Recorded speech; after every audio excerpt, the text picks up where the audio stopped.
I'm Greg Hunter. Welcome to USAWatchdog.com. With us, one of our favorite guests. He was a former Treasury Secretary in the Reagan administration, has a PhD in economics. He's the father of Reaganomics, actually, trickle-down economics. Also had another fabulous, a whole nother career as a top editor, journalist, and that's still going on. He was a top editor at the Wall Street Journal. I'm talking about Dr. Paul Craig Roberts, who now has the very popular website, drpaulcraigroberts.org, or paulcraigroberts.org, I should say. Dr. Roberts, thanks for joining us today on USAWatchdog.com. It's always a pleasure, Greg. You've just been pumping out the work like crazy. I mean, some of the things that you've just had just out recently. You're talking about the witch trials of the witch hunt trials of Donald Trump. You're talking about the Washington putting more pressure on Russia. Also, you're talking about the Chinese and about how they fear that life on Earth is in peril because of the United States. Let's just start with the Russian sanctions we talked about in the pre-interview when I booked you. The Russian sanctions of this phony, totally bogus story that is. They've not a single charge in a year. Robert Mueller digging as deep as he can go to remove Donald Trump. We'll talk about that in a second. But Russian sanctions, why are they sanctioning Russia for a bogus story? Keep in mind that they're really sanctioning Germany. There are two things behind these sanctions. I mean, probably more than two, but these are the two most important. One is it's a way for the American energy companies to take part of the natural gas market in Europe, because what the sanctions do is they block the construction of the Nord 2 pipeline that brings Russian natural gas into Germany. And they block the German firms from participating in this project. So the hope is then that the Americans can send liquefied gas to Europe in ships and take over that part of the market. So the American energy companies are behind it. The other driving force of the sanctions is the military security complex using Congress to make it impossible for Trump to ever normalize relations with Russia, because the sanctions bill prevents Trump from ever removing sanctions. And so it commits the United States to a permanent state of conflict with Russia. In doing this, Trump, it seems to me, could have challenged this because it's a violation of the separation of powers. And normally speaking, foreign policy is the executive branch's domain. And, of course, the sanctions were initiated by President Obama. So if a president can put the sanctions on, the president should be able to take them off. But this bill prohibits Trump from doing that. Instead of going to the people and making his case, he seems to, that's my cat. That's okay. She's very upset today. And I tried to put her away, but she howled. So anyhow, that's what's going on. They're committing permanent conflict with Russia, and they're trying to weasel their way into the European energy market by force, by prohibiting the Germans from developing their own energy sources together with the Russians. So I may have to put her on the porch. So that's the situation, Greg. It's really very serious. There is possibly a silver lining in this, because the Europeans have shown a lot of unhappiness with this round of sanctions. This is the first time they were not consulted about them. And they are really at Europe's expense. And so you have here the possibility that the Germans may give us the finger and say, well, you have no business to tell us who we can do business with. Who do you think you are? We're going ahead with this. We don't care about you. You're not able to come in here and use your foreign policy to disadvantage our economy. So that's possible. I mean, you could see all of a sudden Europe saying we've had enough of these Americans. They're full of hubris. They're arrogant. They're imposing all kind of cost on us for the sake of their military security complex and their energy companies, and we don't. And they would get they want to get the natural gas business. They want to stop. That's what the whole Syria rebel, ISIS, Al Qaeda. Trump cutting them off, which is a good move, I think. But that's what the whole thing's about. And even the UN says this is not a civil war. This is outside forces coming in to take over Syria, and they want to stop this pipeline. That's what the whole thing's all about. Are we back to the pipeline issue in Syria? Yeah, well, it's always been an issue, even in Afghanistan. The Americans like to control energy flows, but any kind of controversy, whether it's Syria or Ukraine or these sanctions, it's generally many interest groups involved. So it's not just pipeline or energy. It's also other factors involved. Like I said, the military security complex are using the sanctions to block any kind of normalization. Therefore, there's no threat to their budget and power. Are they inviting war doing this? Or do they want a war? I mean, it just looks to me that they're being reckless in that if we have a war, okay, we'll have a war. We're talking about a nuclear armed country, Russia. This is a big deal. I mean, there would be losses. There would be people dying on our side if we got into a war with Russia.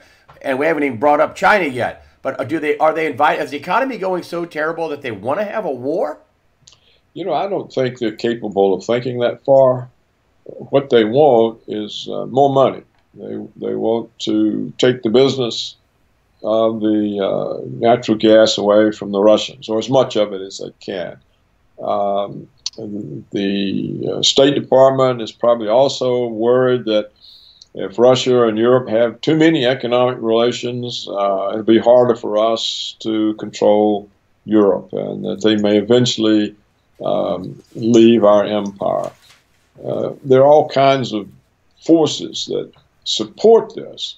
It's not just the energy companies.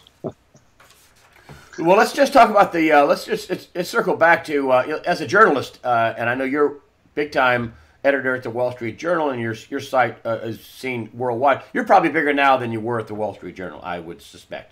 And I know I want to talk about this at the end of the interview about the big Who's Who award you got with some very high ranking people. But what they're doing, what's been going on with Donald Trump is unprecedented in American history.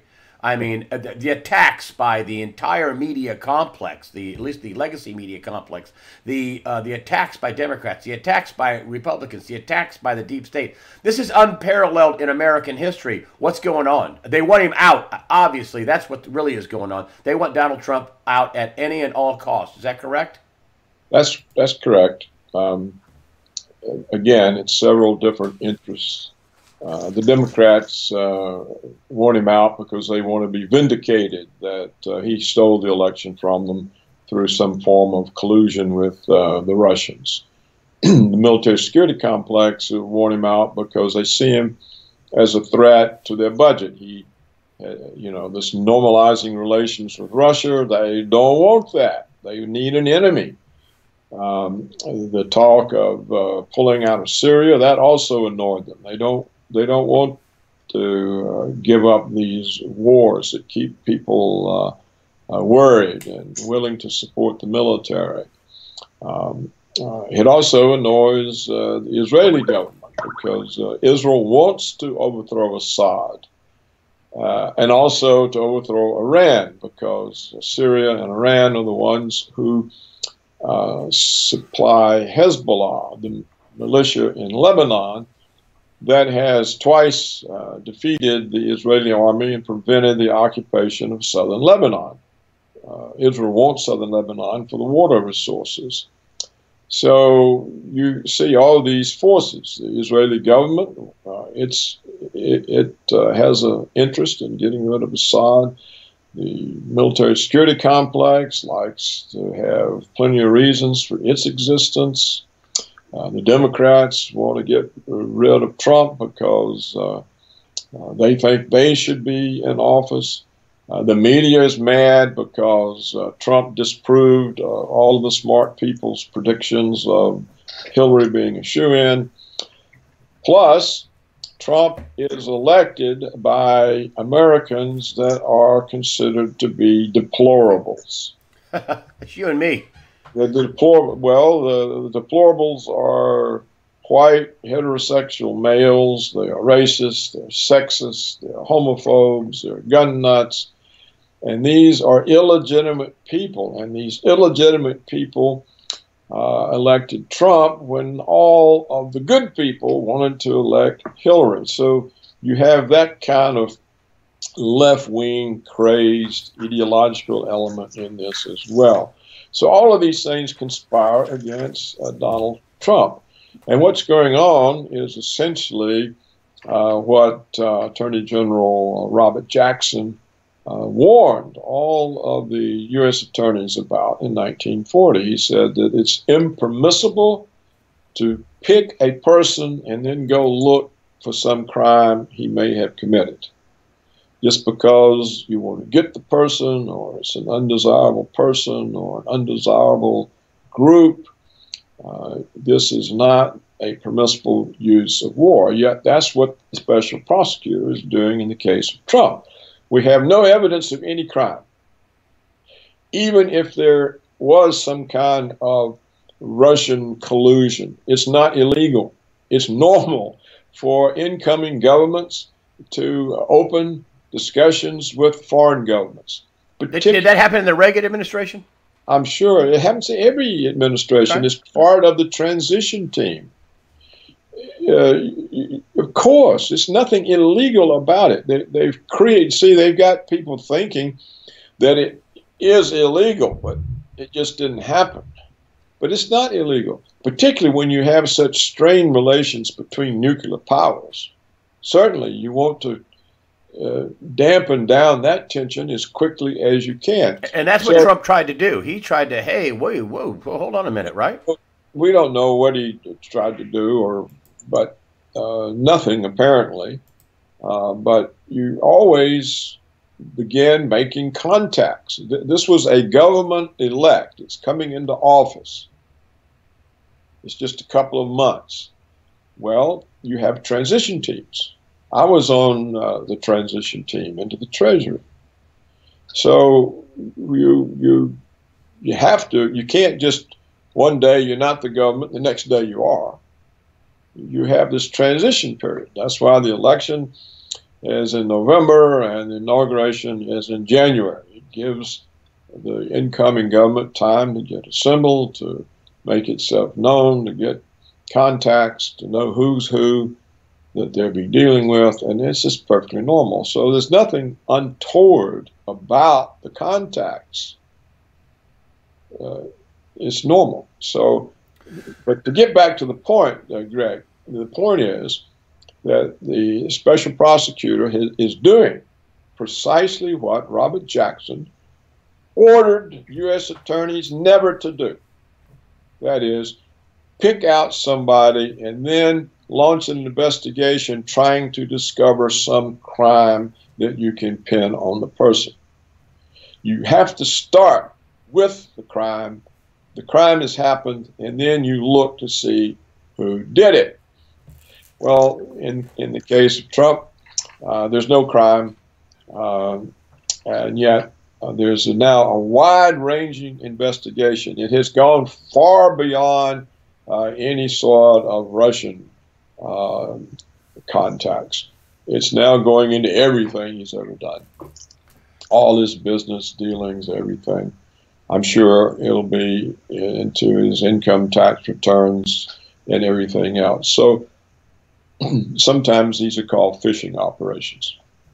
Do you think they're going to be successful in removing him out of office? So far, everything they've tried has just been, he's been like Teflon. Everything they've tried has just hadn't worked out for him. And if they don't remove him, are they going to get even more desperate and do crazier things? Well, I think he hasn't been Teflon. And in fact, they have removed him, haven't they? Because he's now not able to normalize relations with Russia. He can't do it. And if he were to try now, they would probably say, see, we told you he was a Russian agent. Huh. He's using his power to protect the Russians. This is why he can't veto the bill. I mean, the bill is veto-proof, but he can at least show his disapproval and then be overridden. But he can't even do that. So he said he's going to sign it. Because anything he does now to try to normalize relations with Russia will be said by the media, by the Democrats, by all his enemies, to be proof that he is acting in Russia's defense. So I don't think he has survived. I think things have stuck, and his scope of action is greatly reduced. Now, will they get him out? They may not need to. If he can't do anything, Pat Buchanan said they have him in a kill box. And essentially that means he can't do anything. Anything he does will be taken as proof of the charges against him. And then they'll get him out. They'll impeach him or something. So I just don't think he can now be effective. Yeah, and it just shows that the Congress is, on both sides of the aisle, largely, not everyone, is pretty much bought off. I mean, I was watching Eric Trump you talking this week about how, or last week, talking about how, nobody's come to my father's defense. Nobody's come to their defense. The Republicans are raising more money than ever, 7 times the amount of money that the Democrats are raising, and nobody will utter a word, or very few people utter a word in his defense. So does that mean that these Republicans are bought off just like the Democrats by the deep state, by the Illuminati, by the New World Order, by whatever? Well, I don't know anything about the Illuminati and New World Order, but certainly I know about campaign contributions, and they certainly do come from the military security complex, and they come from energy companies. I mean, these are two massive campaign contributors. And so that's why the sanctions bill passed. Out of 535 members of the House and Senate, 530 voted for the sanctions. Yeah.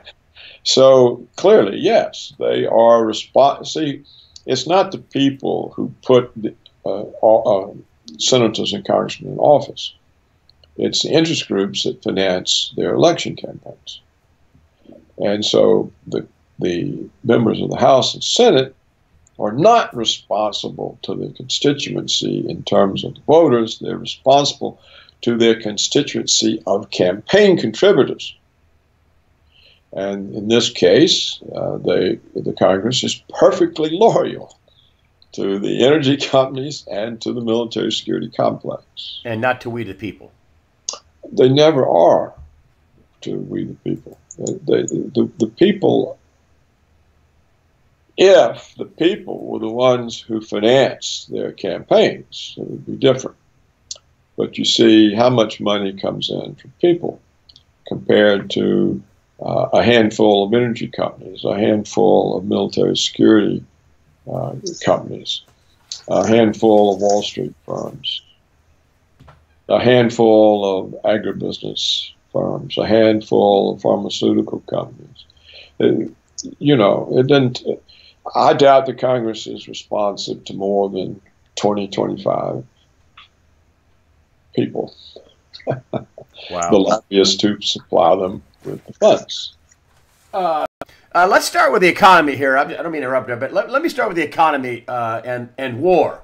that these sanctions aren't doing any good for our statute with Russia, and we have lots of problems with China too.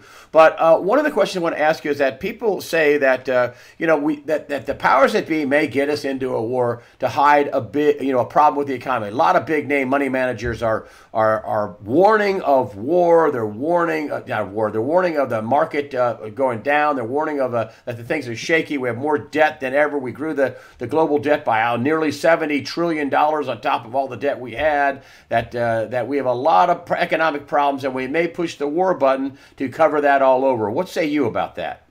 I don't think that's what's driving the road to war.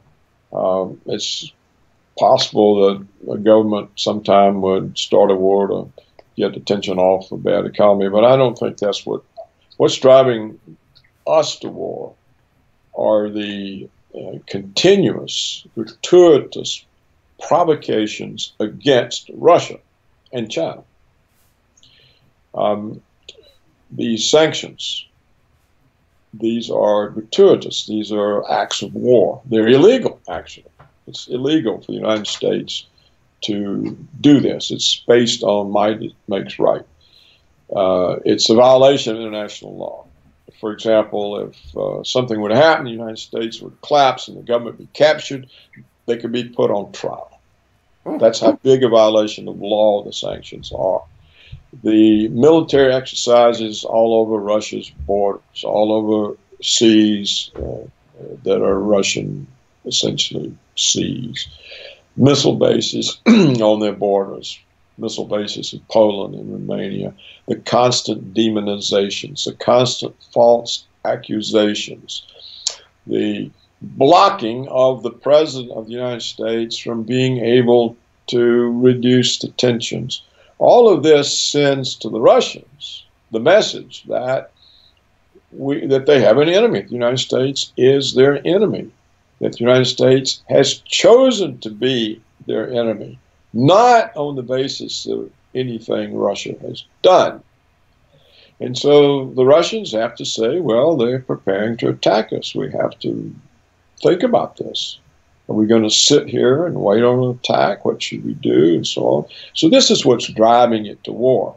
The military security complex may be concerned about their profits, but the notion that the government is somehow worried about the economy and therefore will go to war, that's not likely. In fact, I think that the military security complex doesn't really want a war. They want an enemy, like they had in the Soviet Union for all those decades of Cold War. They want a renewed Cold War. They want an ever-present threat because that keeps the budget funded, keeps it growing. It keeps their power in place. Good point.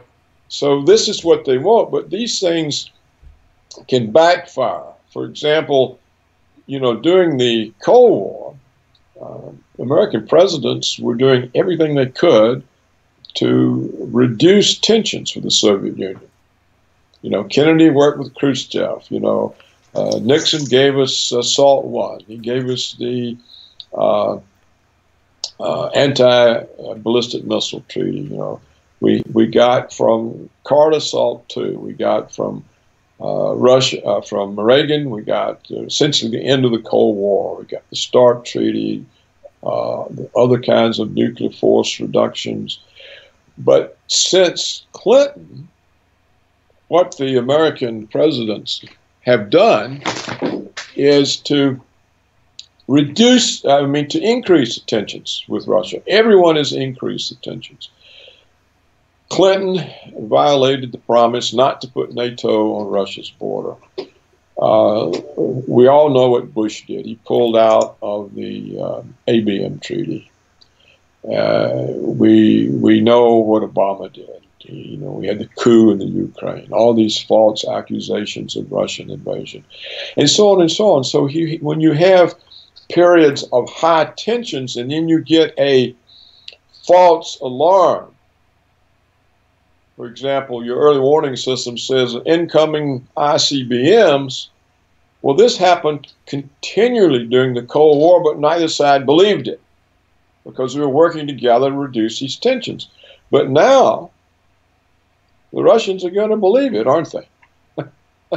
Yeah, yeah. And we are now so propagandized by our own propaganda, we'll believe it too. So this is the kind of threat, the kind of threat that's there. You see, these warning systems fail repeatedly. They produce false results. I remember my colleague Brzezinski telling me of the times that he was terrified by reports, only to find at the last second that they were all wrong. So these kinds of things are what will produce the war. It won't be some conscious decision by Washington to go to war with Russia. I mean, they're crazy in Washington, but they're not that crazy, because that means the end of the world. If you have a war with Russia, you're talking about weapons that nothing will be left standing. I want to just move back to the economy a little bit. You're an expert in so many areas, and this is another one of your direct wheelhouse because you're a PhD in economics. Why are we getting all these warnings from these people? Gunlock, he's shorting the market. Bill Gross says maybe we need a recession. Other big name, Paul Singer, says he's really worried about the economies. They're all multi-million dollar people putting out overt warnings about that the economy is really overloaded, really in trouble, even though we're hitting all-time high after all-time high. What's your appraisal of the economy? I mean, is it really all that good to be hitting all-time highs on all these stock markets? There's no economy there. The stock averages, as I understand it, are really driven by about 6 stocks. And the PE ratios of most of these 6 stocks are so unrealistic. Amazon's, for example. If you look at Amazon's earnings, 40 cents a share. And yet the share price of Amazon is over $1,000. Crazy. It's just crazy. I mean, look at the PE ratio. I mean, we've never seen these kinds of PE ratios. So what explains this? Who knows? But the markets are rigged. The Fed has a huge trading desk. It can trade anything: currency, stocks, bonds, commodities, gold. And it works in conjunction with other central banks, the Japanese, the British, the European, to make sure that you don't have any real big misalignments of the dollar to other currency values. When the Fed, all of the central banks are creating money, everybody has a quantitative easing program. All that money goes somewhere. It tends to go into financial instruments. So we have bonds with very high prices and therefore low interest rates. We have the stock market up outside of all earnings. The earning justifications for these aren't there, but the liquidity to drive up the prices is there. The Fed puts it there. So as long as the Fed is prepared to keep supplying the liquidity that has to go somewhere and goes into financial prices, the markets can stay up, even as the economy itself continues to decline.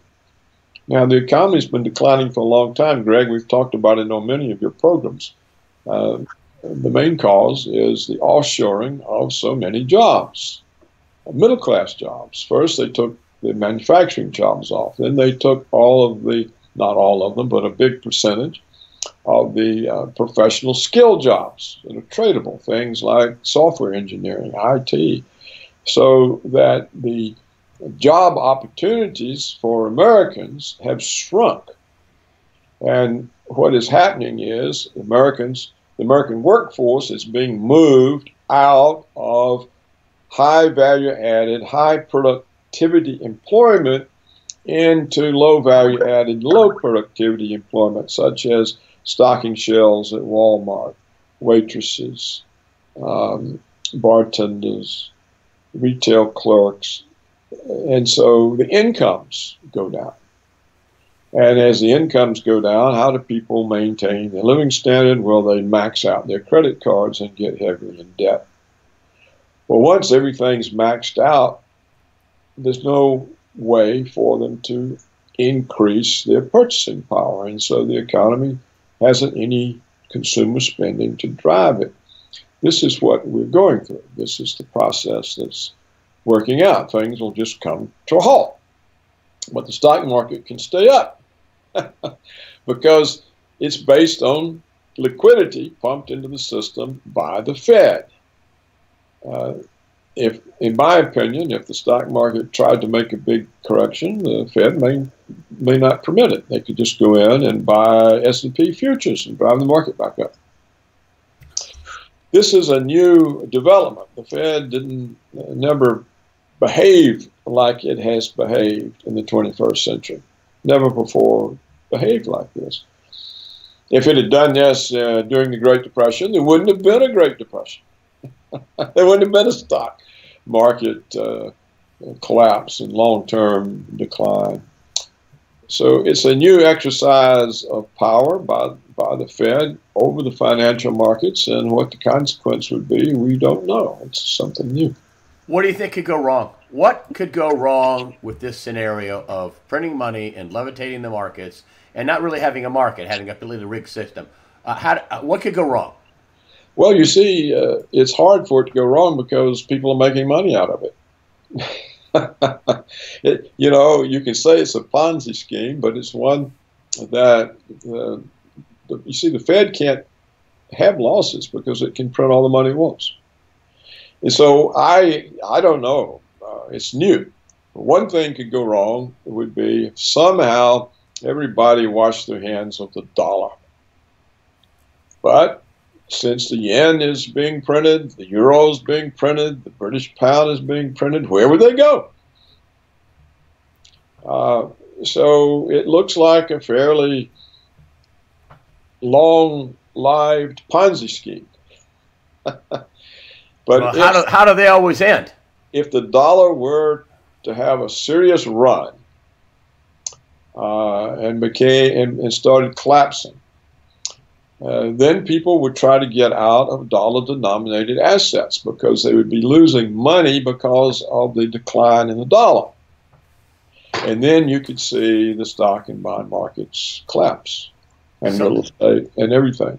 But I don't think the Fed is going to let that happen. What would have to happen, in my opinion, the Japanese, the Europeans, the British would have to turn hostile against us and decide to bring us down by not continuing to print their currencies to support the dollar. If that happened, you'll have a big blow-up. There may be other things that can cause a blow-up. As I say, these are new conditions, Greg, and so you can't assess them based on past experience. You can't assess the market based on the traditional ways because you have the Fed in there. What about that? What about the talk of the SDR becoming the new world's reserve currency? And Lagarde was joking that someday the IMF headquarters would be in China. Not joking or intimating that she actually said something to that effect. That someday the IMF headquarters may be in China. This is what Lagarde said. The IMF is controlled by the United States, Greg. She can't do anything that Washington doesn't let her do. What about all the talk of the SDR, the dollar being removed? It's just talk.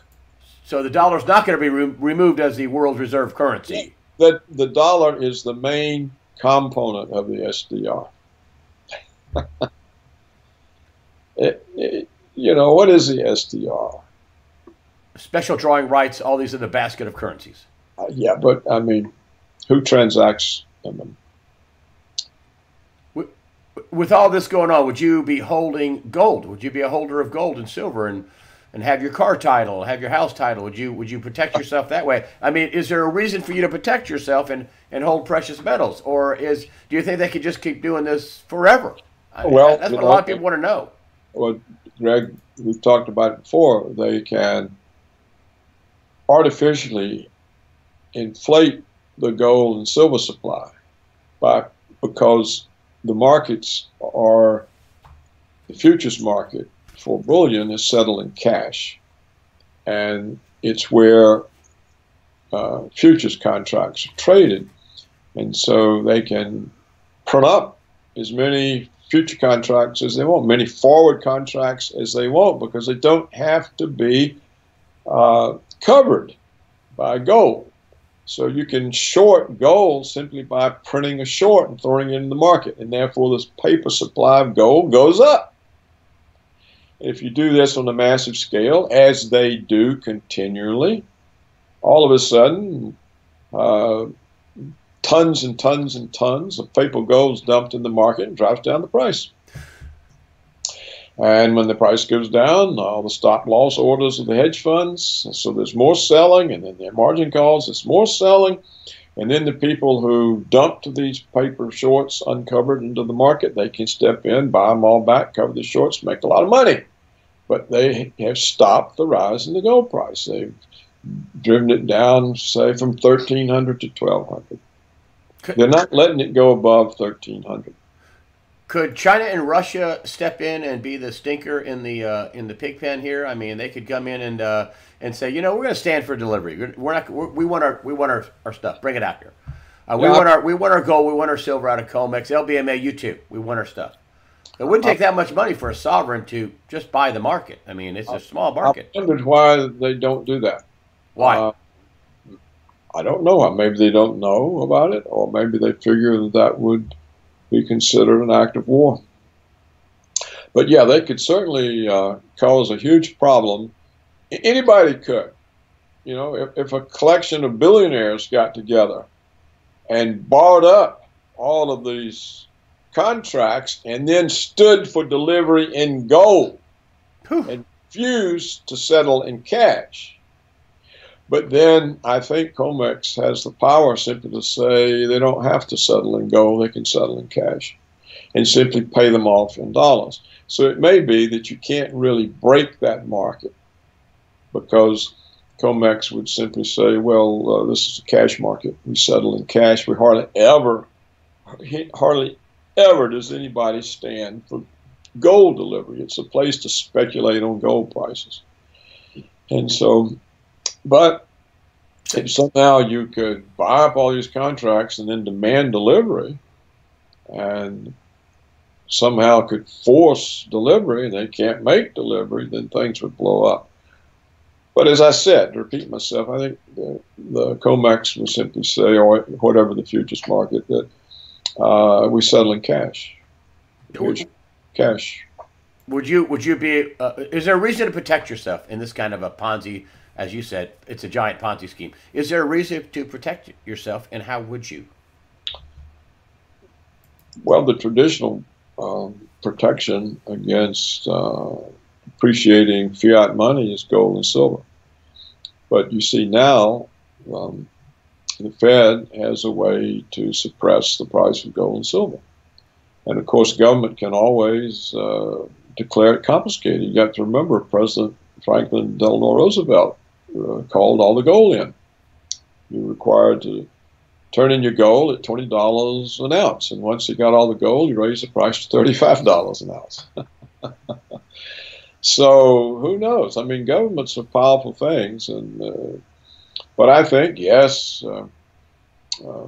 if things were hard and you needed something to transact in, if you had gold and silver coins, there are going to be people who will take them, yes. And so you would always be able to purchase needs with gold and silver. And in that sense, you can protect your ability to exist. But what the Fed has done with the bullion banks, it's stopped the appreciation and the value of gold that would protect you against the constant creation of new dollars, because they can now limit the rise of the price of gold by selling naked shorts. I mean, people are watching this, and hopefully they're getting the same thing that I'm getting. I mean, are you saying that they can just do this indefinitely, and that there are never going to be another recession?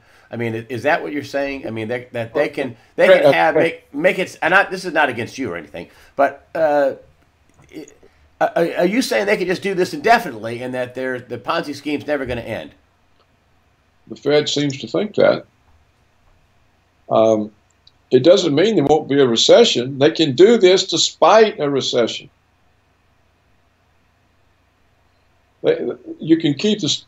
Look, there's not a good economy. John Williams says there's been no growth since the '07, '08 downturn. And yet the stock market has gone bananas. The earnings initially came from offshoring the jobs. So you're getting earnings by putting American labor into less remunerative jobs. You were hurting aggregate consumer demand.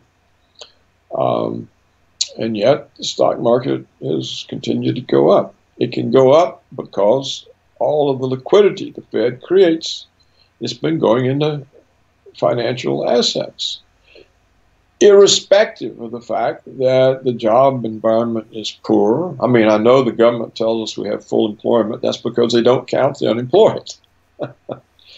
If you haven't looked for a job in the last 4 weeks, you're not considered among the unemployed. Now, suppose you've been looking for a job for 2 years. You get discouraged. You know, looking for jobs are expensive.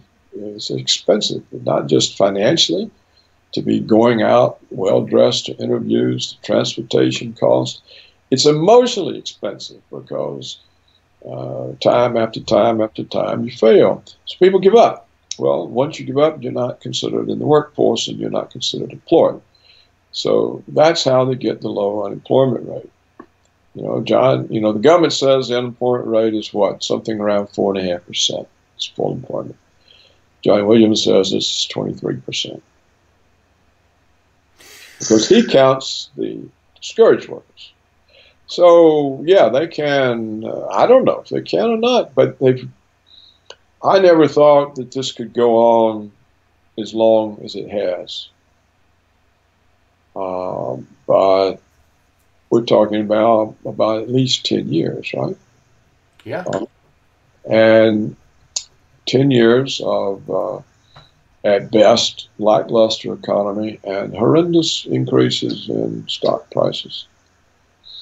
All that debt that you talked about, and yet interest rates are practically zero. How can you have massive debts and it doesn't reflect in the interest rates?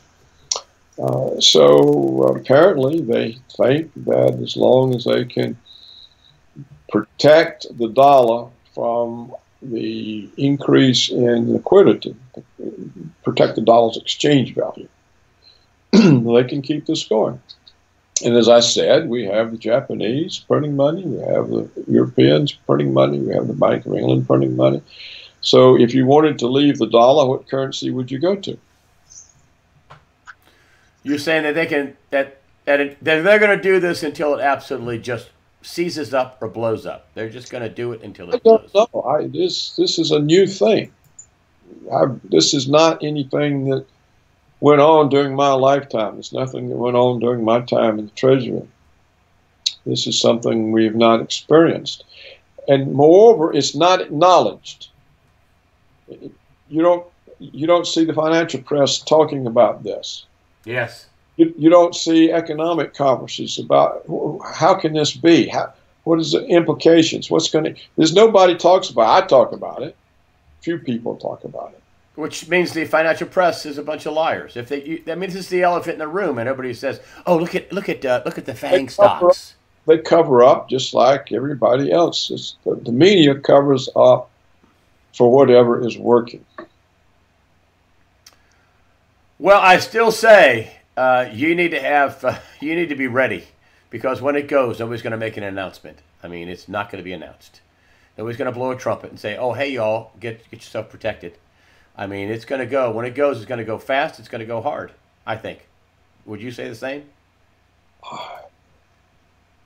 Yeah, or it could just be a gradual decline. You know, the labor force is taking on a third world look because the high value added jobs that produced middle class incomes are now moved offshore. And so what are Americans doing? They're doing the kind of work that used to characterize the Indian economy. So you can have this slow degeneration of the system. And you look at the infrastructure in the United States, it's falling apart. Wherever you look at things, there's nothing really improving, is it? And on top of that, we have this orchestrated conflict with Russia and China. Now that's extremely dangerous. It's not just irresponsible. It's like asking for the world to be blown up. And you're going to punish the president who wants to reduce the tensions. So now we've seen that Trump is not allowed to reduce tensions between nuclear powers. This should scare people to death. Well, Greg, I think we need to wind this down. Okay, hold on. One last thing. I just want you to talk about your Who's Who award. Your books are being reprinted in every language on the planet. Congratulations. And also, you just got awarded a Who's with a very, very prestigious group of people. Just talk about that just for a second. Well, last month they told me they were giving me their Lifetime Achievement Award. It goes to only maybe 1% of the Who's Who listees. And I was in with a group that included Colin Powell, the former Colin Powell, the former Secretary of State, former Chairman of Joint Chiefs, Tim Cook, who's the Apple CEO, and the Supreme Court Justice Bader Ginsburg. So I was very pleased because I had been listed among Prop or Not, a very shadowy organization. We still don't know who it is and who finances it. The Washington Post came out and basically had to come out and say that was a fake story because Washington Post used them as a source, and shame on the Washington Post for using them as a source and listing people like you. But go ahead. Well, I don't think they ever said it was a fake source, but they did back off from their endorsement. But so in other words, I think this Marquee Who's Who award offsets the efforts of whoever they are to discredit us truth tellers, because how do you discredit somebody who gets the Lifetime Achievement Award from Who's Who? So I was very pleased that they had decided to give me this award. I don't think there's any connections in their minds between the attacks on truth tellers and the award. They said they did it because of my 50 years of service to economics. And, you know, I've had other awards pointing to that. So, anyhow, I was pleased to have it, and I'm pleased to be with that group. There's, you know, judiciary, government, military, and business. Well, well-deserved award. I wanted to just get that in there because I told people I would. Dr. Paul Craig Roberts, paulcraigroberts.org. Please donate to Dr. Roberts. He does his stuff for free. There's no. You have your books, stuff like that on the website, which people can buy. But you have no ads. You get donations only. So I will encourage people to support you. Dr. Paul Craig Roberts at paulcraigroberts.org. Thank you for joining us today on USAWatchdog.com. It's fun talking to you. I look forward to next time, Greg.